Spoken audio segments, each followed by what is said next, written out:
Hello, and what is going on, everybody? It is Master of the TDS, and I'm joined by my lovely wife, WritingRaven. And we're back for another episode of Psycho-Synopsis. Indeed. The segment where we summarize all the Psycho for you. Just a scattering of topics throughout the week, all summarized into a neat little package for you to enjoy and consume at your leisure. You're welcome. So we got a bunch of topics to discuss today, including our main one. So without further ado, let us bring in our first client, Indiana Jones. Indiana Jones and the quest for more money. Is it too late to use this? To go back and never make this film? Indiana Jones and the Dial of Destiny has arrived in theaters to little fanfare, mixed reviews, and has little chance of breaking even with its $300 million budget. Wah wah. Not only did it do terribly in the screenings, it did really badly. It got a 7.5 or 2. I think 2 million, which is less than The Flash. Mm-hmm. And apparently it's only made 130 million worldwide. Which is, again, keep in mind, the 300 million budget is something that even if they made that amount from tickets in theaters, it wouldn't actually be breaking. Wouldn't even be breaking even. Mm-hmm. Yeah, because the box office takes a portion of the money from ticket sales. So you have to make more money from ticket sales so that it goes over what the box office takes. And also, why is it called a box office? That's a question we can ask people about in the comments. But also, keep in mind, there's still also the marketing budget as well. And they've been marketing this thing heavily. So heavily, in fact, that they did it, I believe, in the subways. In the New York subway, they put it on Uber. They've put it all over Twitter, YouTube, almost everything that has ads. In interest of full disclosure, my wife and I have not seen Indiana Jones and the Dial of Destiny. Nor do we plan to. We shall not be giving this film our money. So we're not going to go see it, but we will report on what we hear about it, and we will report on kind of the general news around it. And the fact that it's not even going to get close to breaking even is, did nobody see this coming? Everyone except Killer Kathleen Kennedy.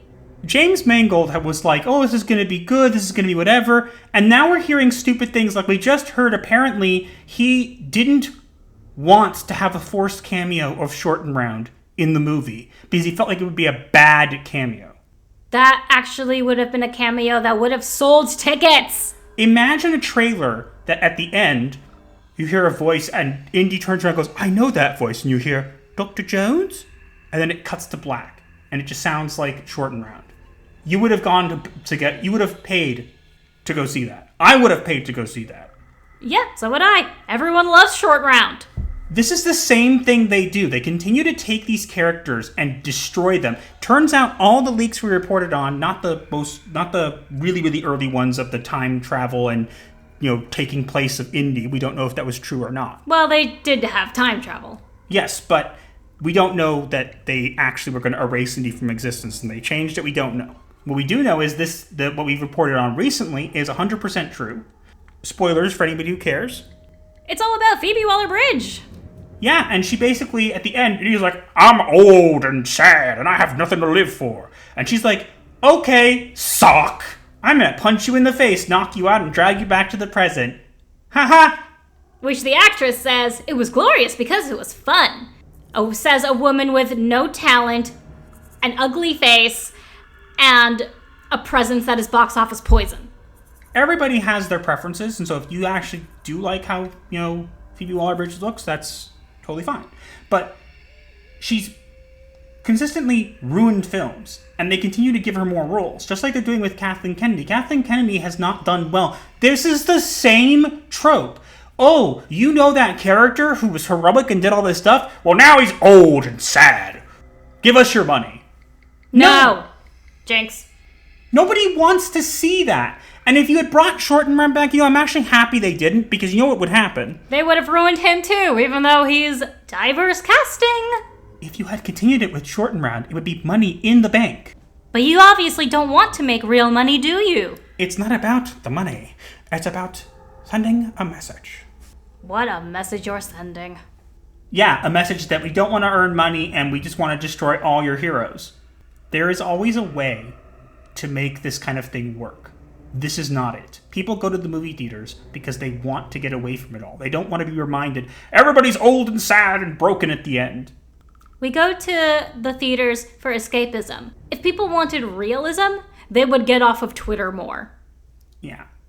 But this is not surprising to everybody who knew about this. They should never have made this movie. They literally should have, if anything, they could have continued it with Indiana Jones and made it animated with voiceover from Harrison Ford, which I know he's not great at voiceover.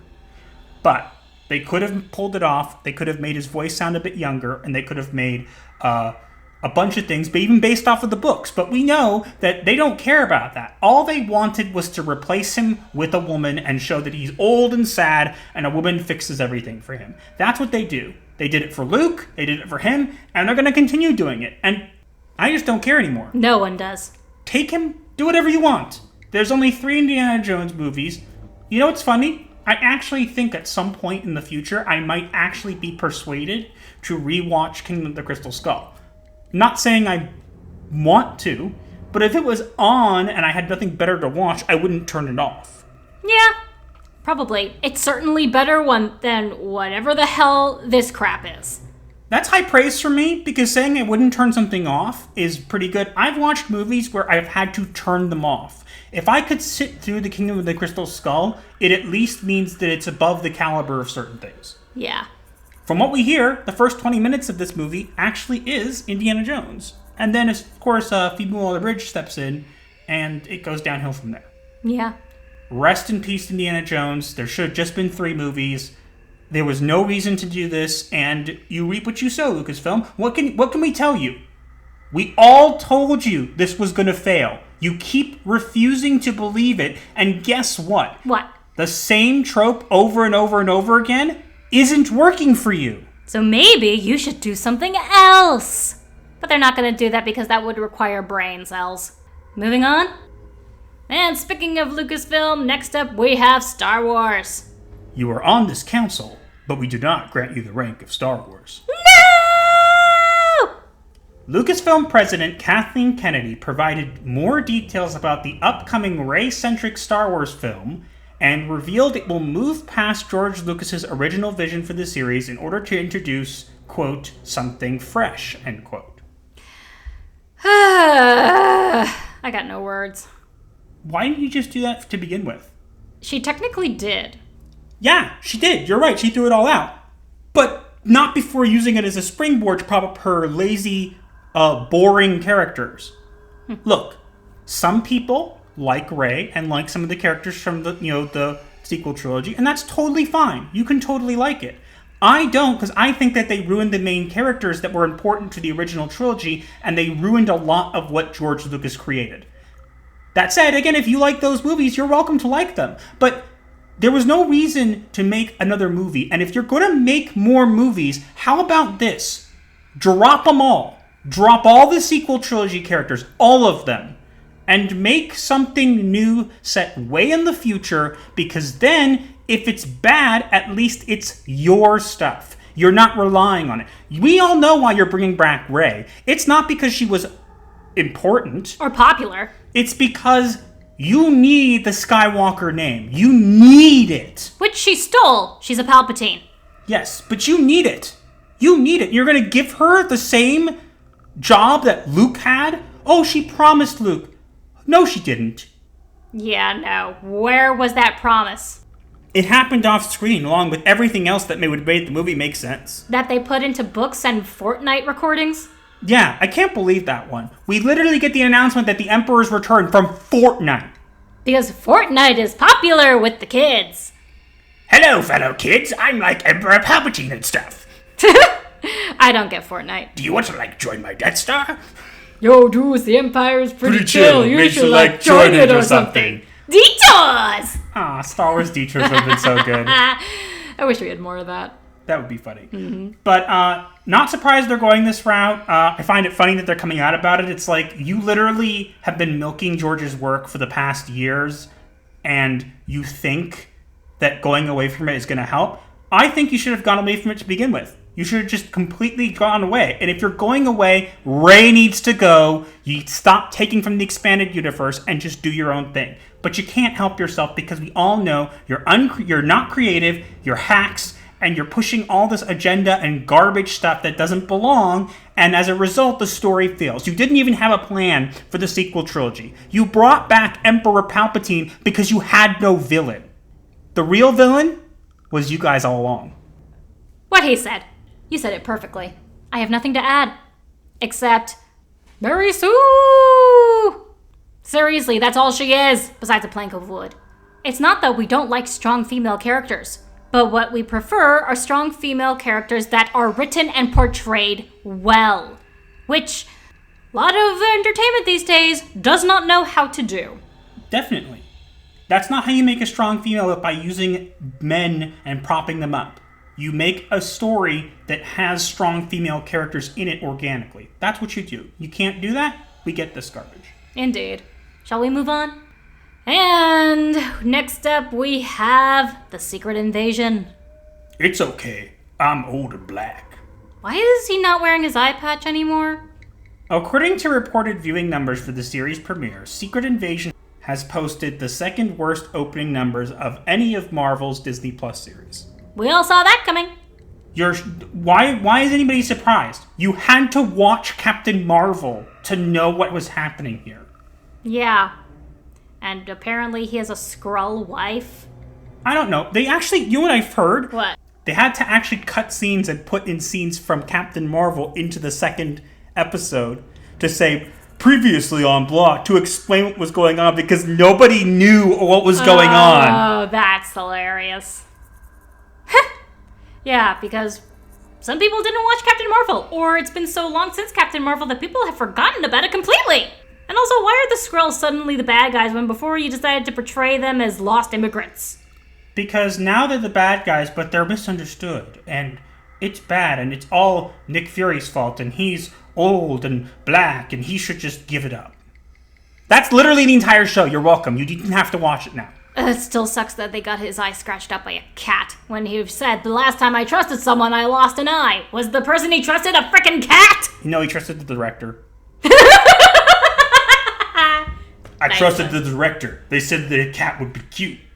It would make everybody laugh, like all the memes. And then, no one takes my character seriously anymore. Also, did I mention I'm black? This is the new thing with Disney stuff. Apparently, we have not seen this. I'm going to clarify. We have not seen this. From what people tell us is that they literally cannot go an episode without mentioning how Nick Fury is black. It's like, really? Everybody knows. Seriously. We see it. It's very clear. Even the colorblind know. Not surprising to see this. The biggest problem with any Marvel products right now is that they expect you to have watched everything else, and it doesn't allow things to stand on its own. If you're going to make a bunch of movies that lead into each other, that's fine, but when you want, like, oh, you have to watch this show, and you have to watch this, and you have to watch this, and no one's going to do it because they just don't have time. Mm-hmm. It's very time-consuming and a complete waste of time. We have much better things to do with our time. Not all of us are Kang the Conqueror. We don't have alternates that can watch it for us. If only. No. I would feel really bad for them. I would get so much more done if I had alternates. There. Shall we move on? And speaking of Marvel, next up we have The Marvels. Comic fans. Young Avengers. Ah! So, before we continue and read here, just want to mention that this does contain spoilers or potential spoilers for the Marvels. So if you do not want to hear what happens next, or what we're going to be reading, this is your one opportunity to click off. Ready? 3, 2, 1, go. An alleged leaked description of the upcoming The Marvels film appears to confirm that Marvel plans to introduce the Young Avengers team.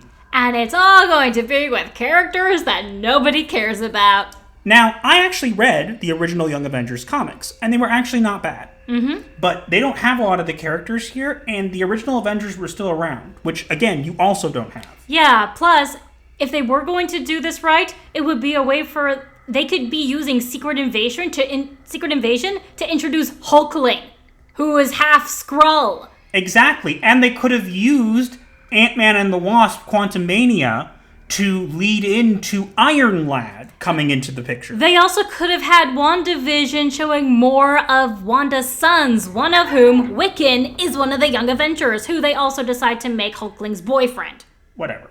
So we all find this out because apparently the post-credit scenes have leaked, and one of them is basically saying, the second post-credit scene is basically that Kamala is, narrating the events of the movie and talking with Kate Bishop and talking about Cassie Lang and blah, blah, blah.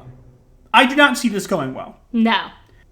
The thing is, there was a way to make this work, and they just completely dropped the ball when they didn't. I get that you wanted to end off things with Endgame, whatever. There was a way to continue it. There was a way to continue with new actors. You could have brought Kang in at the end and then made a multiverse story in the next arc and had brought in a new Tony, a new Cap, a new whatever, and nobody would have batted an eye. But instead, you had to make it a definite end point, and then you decided to continue it. Yeah, it definitely would have made a lot more sense for Kang to be introduced at the end of Endgame after they had messed up with the timeline, which Kang hates. Kang, part of his character is that he does not approve when people mess with time. But I guess we'll never see it because we're getting this, and I don't see this doing well because I'm sorry, regardless of whether you like the stuff Marvel's putting out or not, the age of superheroes is over. Unfortunately. It's over. I'm sorry. I really am. I still love superheroes. If they could make good stuff, I would be interested. But even if they put out a movie that was good, I probably still wouldn't go see it because I'm just bored of their stuff. They do the same things. Yeah. Nowadays, if we want superheroes, we watch My Hero Academia. Watch that. It's better. Much better. It's more about heroes fighting than sitting and talking. And saving people. Wow. Like superheroes. Are supposed to do, yes. But, let's move on. And next up, we have Gal Gadot. Men and women are different. Free!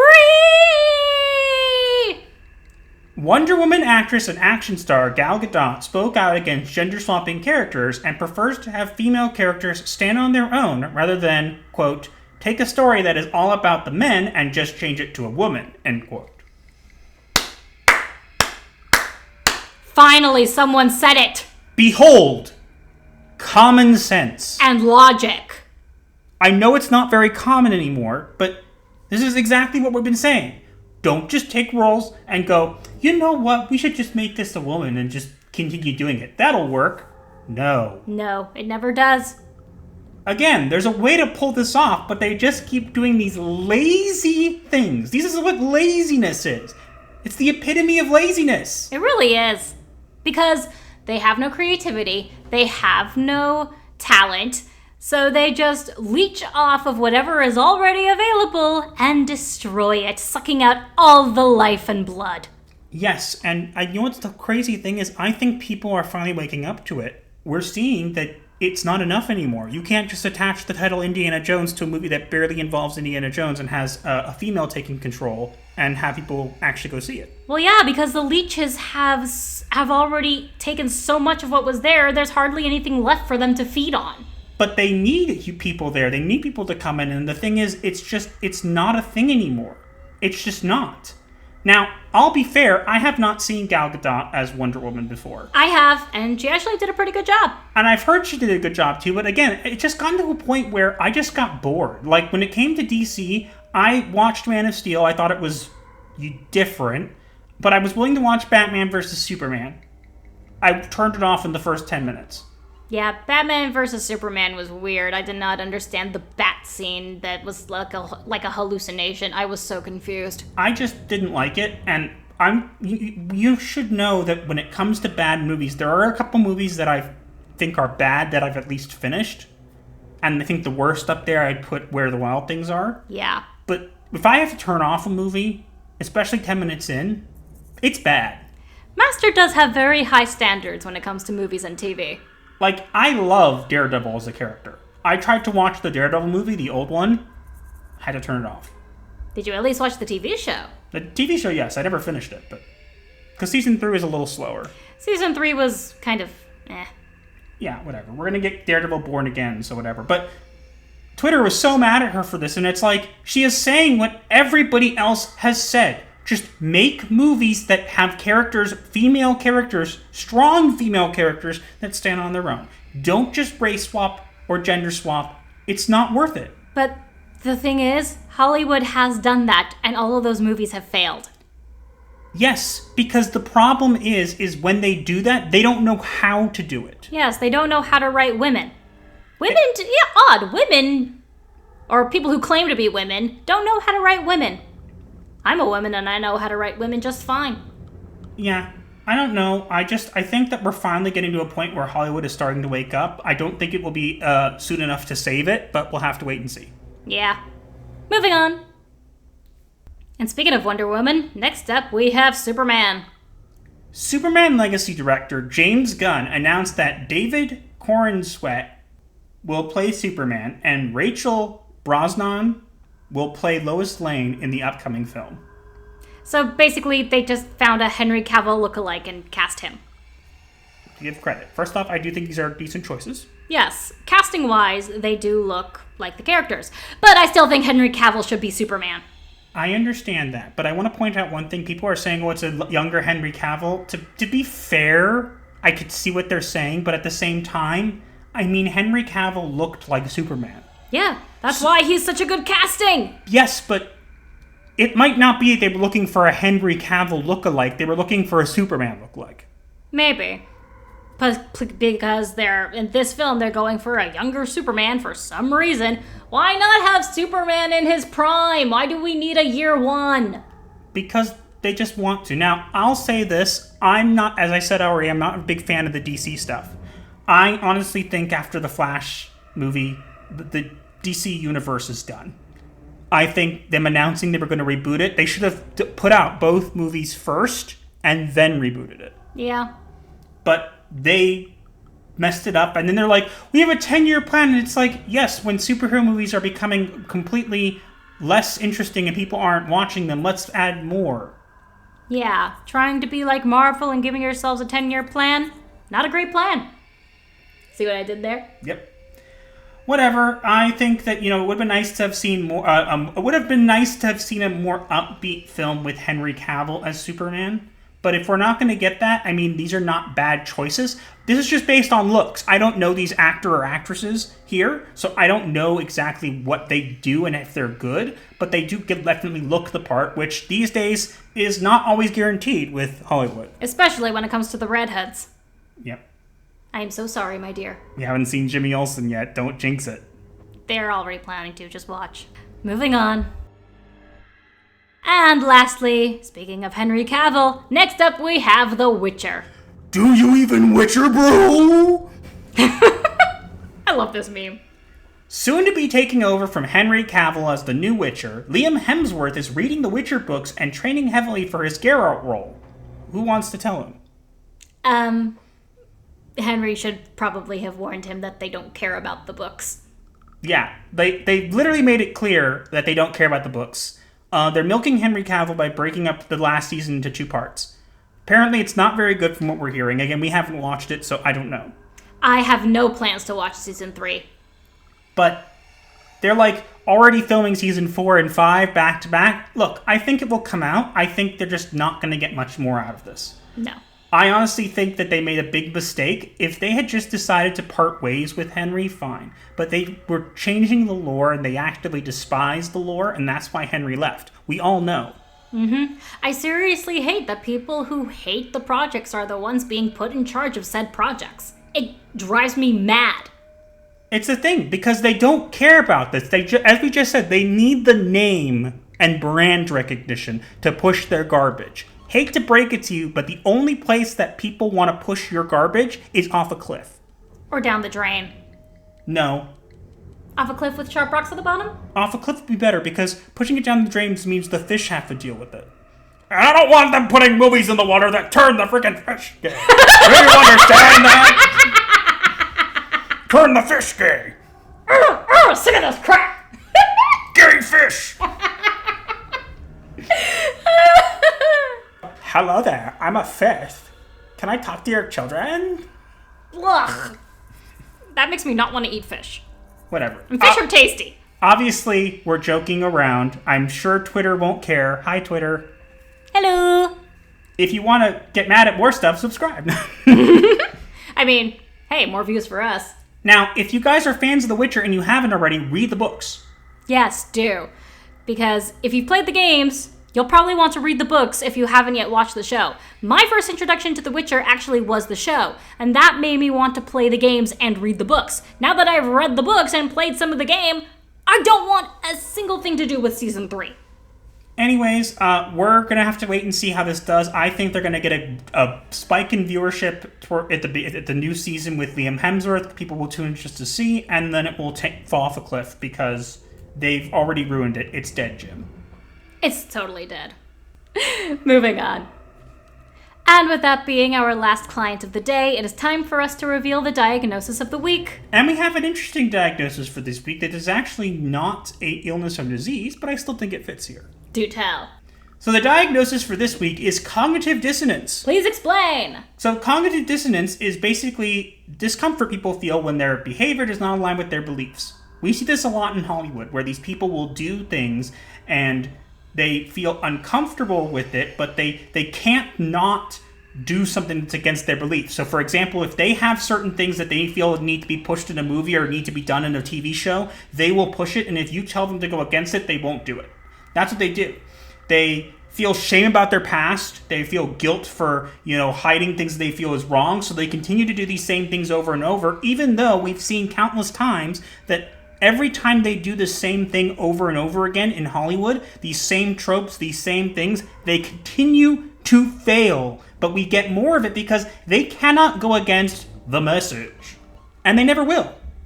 And eventually it will get to a point where either Hollywood will make money enough to push these people out, or Hollywood itself will combust from within and fall down like a, house of cards. But that's why I feel it's a great diagnosis for this week. I completely agree. And now we move on to the remedy of the week. And this week we're sending you to our friend Horror Amorata, a Cthulhu corn. And Sue is now trying to grow on Rumble, and not just YouTube, though she does still do some YouTube. She has moved away from Twitch a bit, can't really blame her. So we thought we'd give her some help because she has been such a good friend to us. Don't worry, I have thought about it, but I won't make the joke about 10 years of good luck because I think that's dead by now. Or the cookie.